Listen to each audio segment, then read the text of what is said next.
Welcome, Andrew Steer. Welcome, Andrew Steer, to Data Talks. This is the first edition of the new year.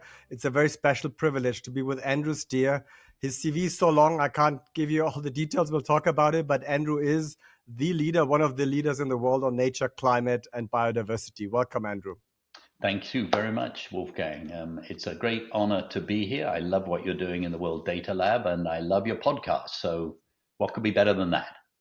That's fantastic, Andrew. And we are friends. We know each other for a long time. I just actually thought about it. It was 2003 that we met the first time. But since we spoke last time, you became Sir Andrew Steer. So it's even a special honor. Tell us what happened. What do you need to do to become Sir? Well, you need to live to become a great age and just do lots of different things, I think. No, it is a great honor, actually, to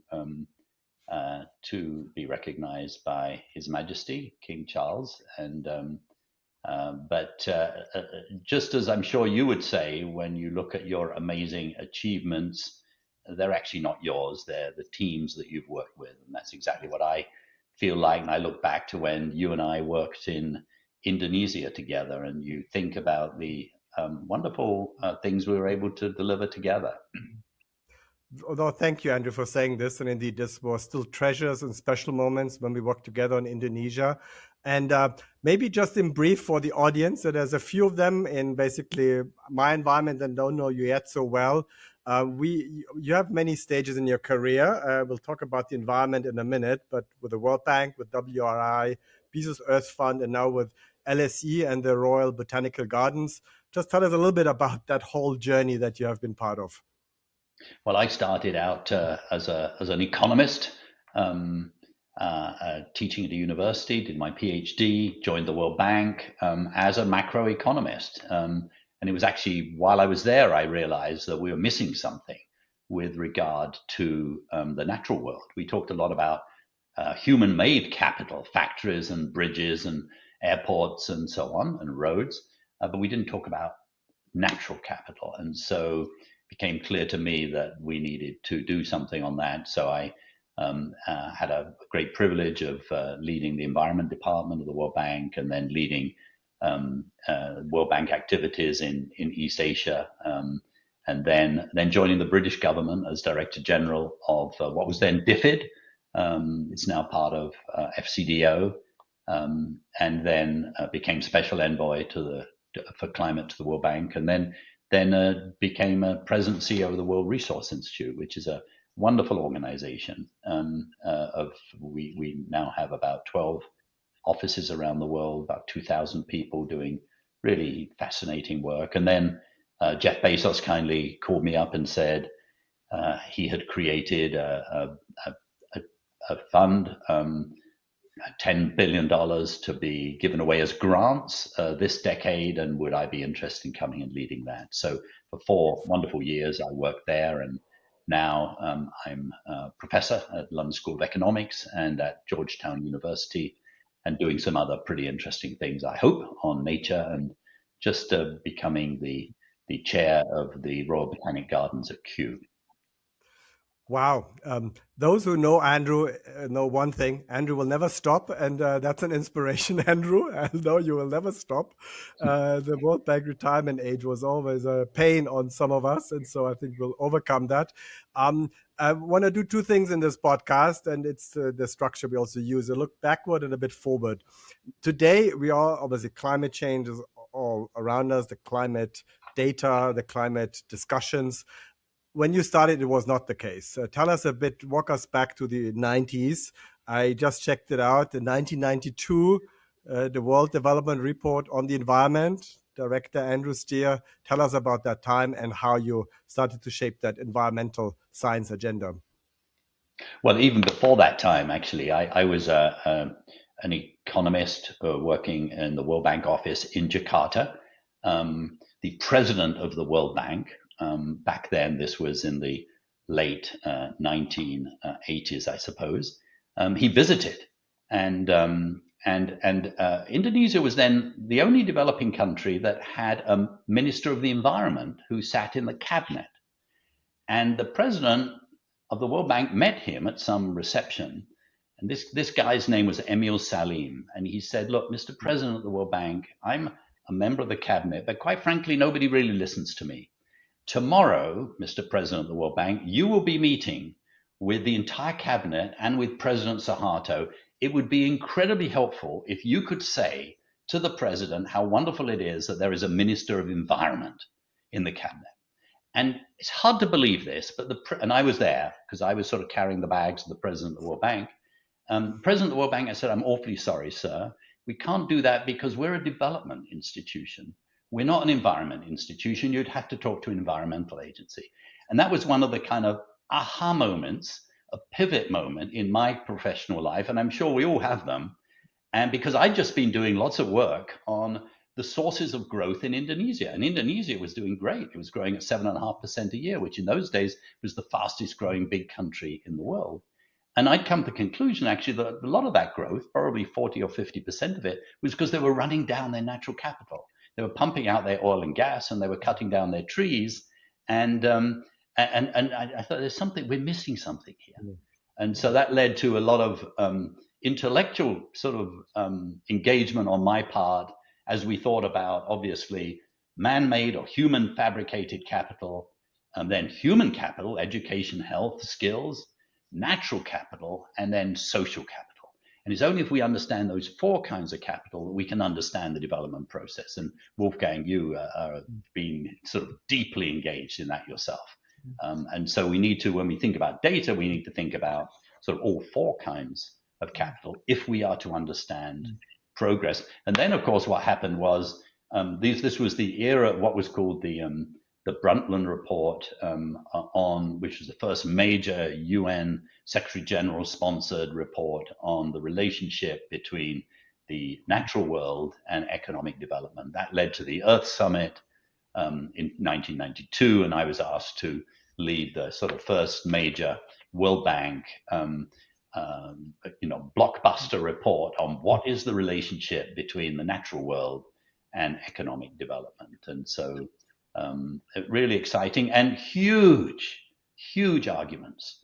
On the one side, the economists said this is, wow, we don't really get this at all. The other side, the environmentalists were saying, why are you still using economic terminology? Well, we actually do live in a real economic world, and so we have to do that. And so trying to navigate through and losing friends on both sides was, again, one of those exciting stages in one's career. And I'm sure you've done that too, Wolfgang. Wow. Thank you for giving it that perspective. I know you well, but I never heard it in that way. And basically, this was the first time I heard it so clearly, this movement from being a niche subject to a mainstream, and then losing friends on both sides, but I guess winning other friends that are intellectually curious like you are. Would you say that was some of the time in the 90s that then environmental science became mainstream, not just using your example of the Indonesian minister, but also that it moved from activism to more serious science? Yeah, I think that's exactly right, and that's where the kind of thing that you spend your time on is so important. An institution like the World Bank, or even ministries of finance and planning around the world, they're pretty technocratic. They like to be evidence-based, and you need evidence. And so they had reams of data on financial risks and interest rates and trade and all that kind of thing. And they had very little to really grist for their thinking about the natural world. And so the development of data during the 1990s and since then has been absolutely transformative.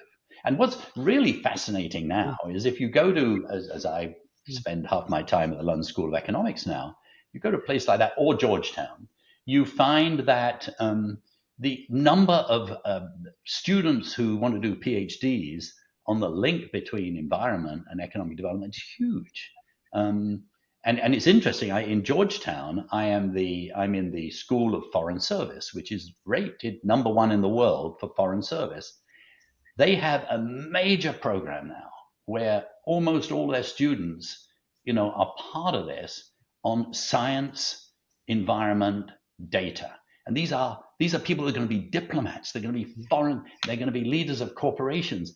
But they realize that in today's world, if you want to be a diplomat or if you want to be a CEO of a serious company, you had better understand sort of some of these major global environmental issues, because that is going to drive so much the debate. So it's a very exciting time. Mm. Brilliant how you put it, Andrew. And as we transition to today and tomorrow, which you just outlined, what I still remember when you moved to WRI, which was one of the innovations on tracking forest fires in real time. Tell us a bit about some of the latest, what you could call bigger data innovations that you know of, you have been associated with, but you also where you think that really moved the needle. Well, if you take a subject like climate change, of course, you could go all the way back. The idea of climate change was discovered in the 1820s. Guys like John Tyndall and so on, and then a very famous Scandinavian scientist called Arrhenius. He actually figured out how much the world would grow. They had no data out in the real world. This was all in a laboratory, and it was basically theory. And since then, and obviously in the 90s and the last quarter century, we've now been able to do what we never could do before. It was only in 1956 that, I think 1956, but in the 1950s, that for the first time we started measuring carbon dioxide intensity in the atmosphere. Those measurements on the top of the volcano in Hawaii, Mauna Loa, still going on today, interestingly. And that's when we have the so-called Keeling curve, who a guy called Keeling that actually started that. And they were the first time we measured. Now, since then, we're able to do amazing things. I mean, we now know that sort of 30% of all climate change is caused by agriculture and land use change. We now, thanks to satellites, can see virtually almost every tree in the world falling. And now, thanks to AI, we can see trees actually growing. And we actually now can figure out how much carbon is embedded in those trees. And we're now in a situation in which, from space, with continuous learning and ground truthing, we're now able to figure out in considerable detail what the net emissions are, how much carbon is leaving Earth because of land use change, how much carbon dioxide is being sucked back to Earth. And we're able to, for every hectare on the planet, make those calculations from space. I mean, unthinkable. And what we're now able to do, and you've been part of this yourself, Wolfgang, what we're now able to do is thanks to AI, we're able to put dozens of data sets almost on top of each other. And we're able to now say, okay, so we're losing how much forest in Bolivia? And could you tell us exactly where it is? And could you tell us the extent to which that is due to different types of crops? To what extent is it due to investment in infrastructure and roads? And we're able to ask questions that it would take forever, if possible at all, if the humans had to do it on their own.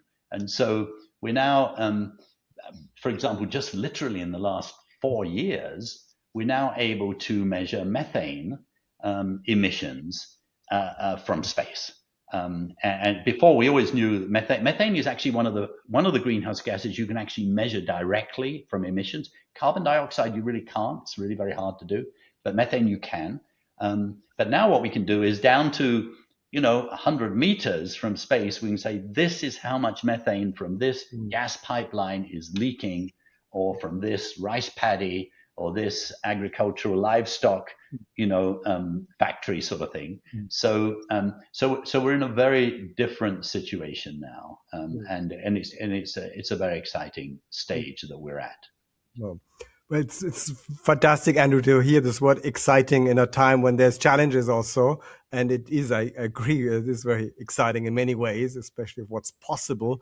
I want to move to this data and into action, into policy. How would you still assess the world situation in terms of people having this data available now, individuals, companies, governments, and how much action is being taken on climate? Well, one of the things that you obviously think a lot about, the World Data Lab, is is that whilst data is absolutely and utterly essential for good decision making, the data on its own won't do it. It's how it's communicated. And that's obviously what you're in the business of, and you're in the business of finding leaders and institutions that actually want data and can use the data, and then you presumably curate the data to make it ultimately useful. We've learned now for some time that data on its own is good and essential, but not enough. In fact, you're on a different subject. You'll remember that when you and I both lived in Indonesia, you'll remember at the end of the Suharto regime, everyone knew there was a lot of corruption, but there was never any data on it. Suddenly, the revolution took place, and we had all of this information on the front page of the newspaper. This guy did this. Your dark crony capitalist did this, and we assumed, therefore, my goodness, it would clear up. It's amazing. I mean, within a few months, we became numb to it.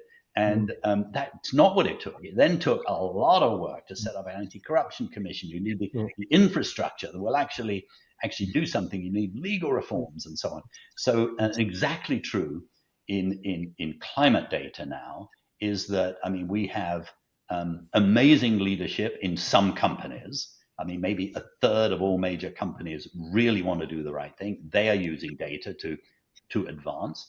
China is saying, hey, actually for us, it's going to be great for our future economy. So they're using data to invest massively in renewable and green technologies because they see it's in their interest. Countries like India are saying, actually, you're dead right. We're going to do the same. We want to be part of that.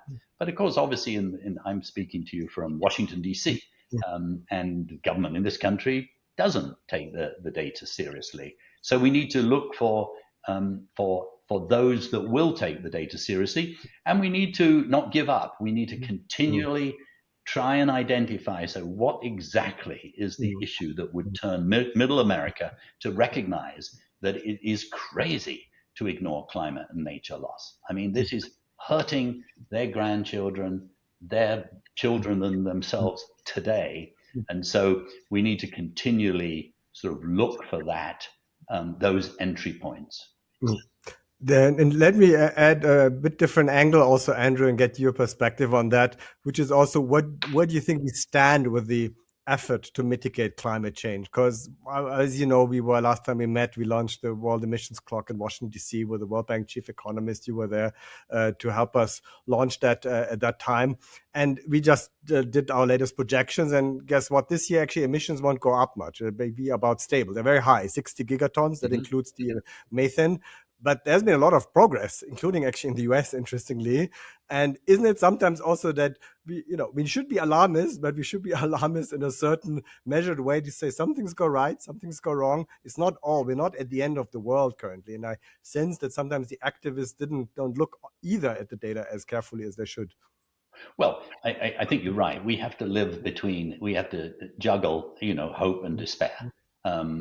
You go to a major climate meeting with real experts, and you get 100 of them, and you say, okay, how do you feel? And half of them will say, it's unbelievable how well we're doing. Did you know that when Jimmy Carter put solar panels on the roof of the White House in 1978, since then, the price of those same solar panels have fallen by 99.7%. It's amazing. And the same thing's happening with battery technology, EVs, and so on. It's incredible. And then you get the other half, and they'll say, we're a bunch of lemmings, we're jumping off a cliff. They can't both be right, but actually they are both right. Because the arc of history is absolutely, indisputably heading towards a low carbon economy. And so there's no question about that. The question is, will it happen quickly enough? And you're absolutely right. We're now stabilizing greenhouse gases. But what we've got to remember is that climate change is a stock problem, not a flow problem. So every year, those 60 gigatons are pushing up more greenhouse gases into the atmosphere. So we need to be down to, that's why net zero is so important. And so we're already at the stage where we're at 1.5 degrees. So we need very quickly. And the way, the sort of oversimplistic way to look at this is that, if you've got the 2020s, 2030s, 2040s, each year, each of those decades, we need to halve we need to halve the amount of greenhouse gas emissions. And if you do half times half times half, you'll still have like 12.5% of greenhouse gas emissions left going up into the sky in the year 2050. And those need to be offset by what we call net reductions, taking greenhouse gases out of the atmosphere. Now, obviously, we're way off track on this. So you say we should be pleased because we've leveled. Well, no, we're supposed to halve this. And the good news is that there are European countries that are actually doing great. I mean, the United Kingdom now has a target, and it's on track to do it, to lower total greenhouse gases by 81% between 1990 and 2035. And the EU has come out with something 65 to 71%. I mean, these are incredible demonstrations, and it's not actually hurting their economic growth. So you're dead right. There's reasons to be very optimistic, but obviously the headwinds at the moment are very much against it. And one of the interesting things, as you say, is that you can be a president of the United States and try and promote coal, but it's important to remember that elections in the United States, they change lots of things, but they actually don't change the laws of physics, and they actually don't change the laws of economics. And it turns out that today, if you want to generate electricity, the cheapest way in 85% of the world's land mass is renewable energy. So there was this wonderful example of there's a coal museum, National Coal Museum in Kentucky. And during the first Trump administration, they put solar panels on their roof. It was this wonderful illustration. Even the coal miners are using. So why? Because it makes sense. And we need to get that data out, Wolfgang, exactly along the lines that you're doing. And you should take a lot of credit, I think, for what you're doing. No, thanks. And I'm fully right that, stabilization is not enough, but it's better than most people think, by the way. And it's not stable across all countries, right? And for good reasons. I think maybe Africa should emit more if we want to be provocative, because development is also important. And it doesn't matter if Rwanda emits 1 or 2 2 tons per capita. But then just walk us through, because we're obviously at this trajectory now that we know we don't want to live in a world of 4 degrees. We will probably not live in a world of 1.5, because that we're already breaching now. Give the listeners a sense of where this could end up, and how would a world where we have plus 2 degrees, plus 2.2, what do we need to get ready for? Because I know it's not as pleasant as it is now, but we'll still probably manage, I guess, with plus 2.2 degrees, right? Well, I think anybody that watches the news or looks at the data knows that extreme weather is becoming more of a problem. There's no question about it. And it's obviously affecting low-income areas more than it's affecting rich areas. But I mean, we're on a track, unfortunately, that year after year, things are going to get less pleasant for us. Now, if you live in Minnesota, it's not so bad because it's a little warmer than it was. But generally speaking, things are getting worse. What will happen in terms of progress? Obviously, it's unknowable. In terms of generating electricity, and remember, if you want to address climate change, you not only have to generate electricity from renewable resources, but you need to electrify your economy. So you need to move away from fossil fuel-based automobiles and transportation towards electric or hydrogen-based. Now, there's still a lot of investment that needs to take place. There's a whole range of economic activities called the so-called hard to abate. That's things like steel, cement, airline travel, ocean shipping, that actually need so much energy that actually it's difficult to use electricity for that. So that's where sort of hydrogen, ammonia from green hydrogen can play a role. There's all to play for in that. Very, very exciting opportunities. Battery storage is the great new story that's out there, because everyone still likes to say, well, the wind doesn't blow all the time and the sun doesn't shine at night. Well, actually, even short-term battery storage can make a huge difference.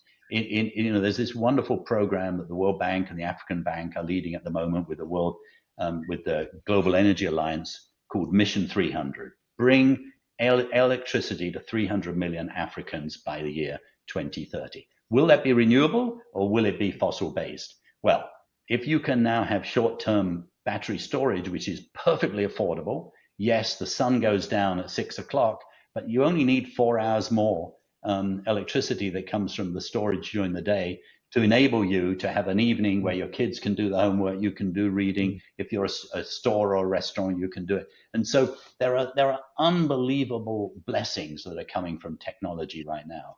But there's all still to play for. I mean, it's a colossal challenge. And on the 30% which comes from land use change, we obviously are still losing forests at a truly alarming rate, and we're losing nature at a rate which is totally and utterly unacceptable, and is going to undermine the very development that people like yourself and myself that have spent several decades working on it, are so honored to have been part of this progress.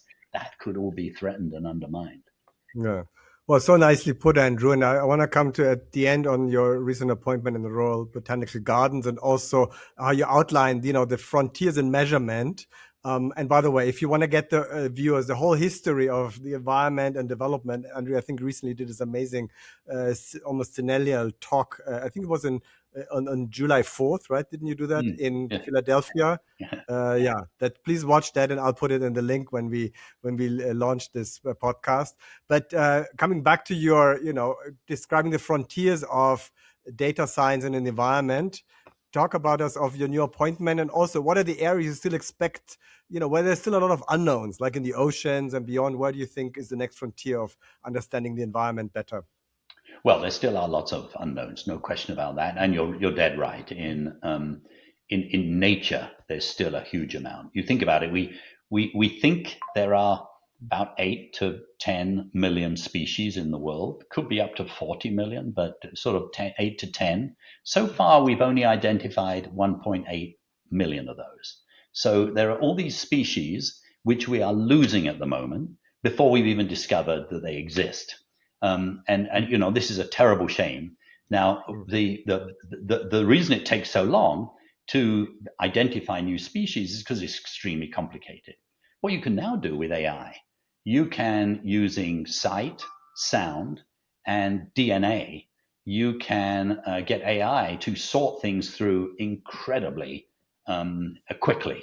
And we will start seeing more species being identified, and that in turn will help us to make progress on real policy issues too. And your point about underwater is really important, because down there in the depths, there are millions of species that have not been identified. What we can now do, we can put sensors down there that analyze something called eDNA.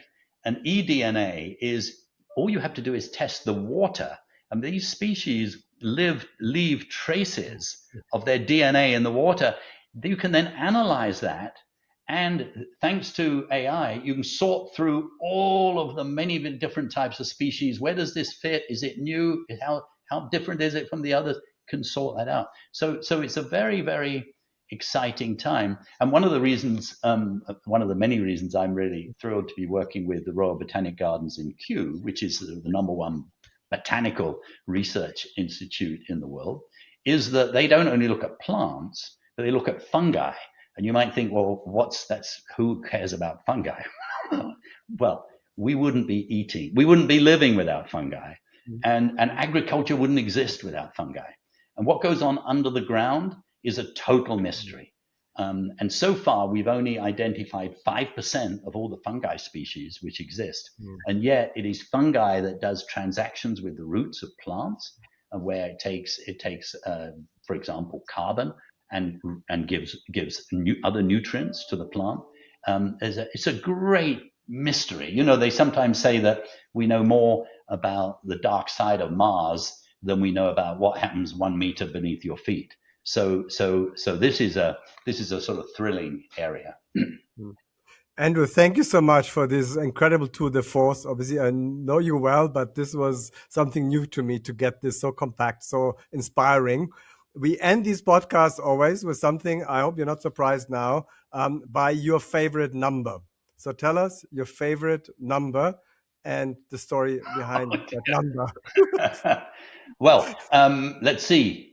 I'm not sure it's a favorite number in the sense of being a good number, but an interesting number. Maybe that's what we're looking for.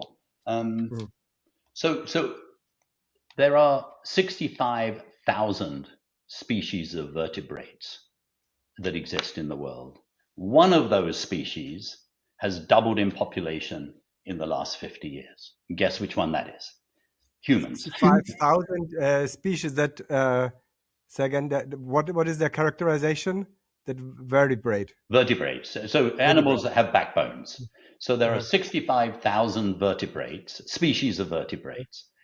We're one of them. Yeah. One of those species, i.e. us, has doubled in population in 50 years. That's us. If you take all of the other 64,999 and you estimate the populations of all of those together, they have declined by over 50%. So think about that. We've doubled. All the other vertebrates have fallen by more than half. Is this the sort of civilization we want?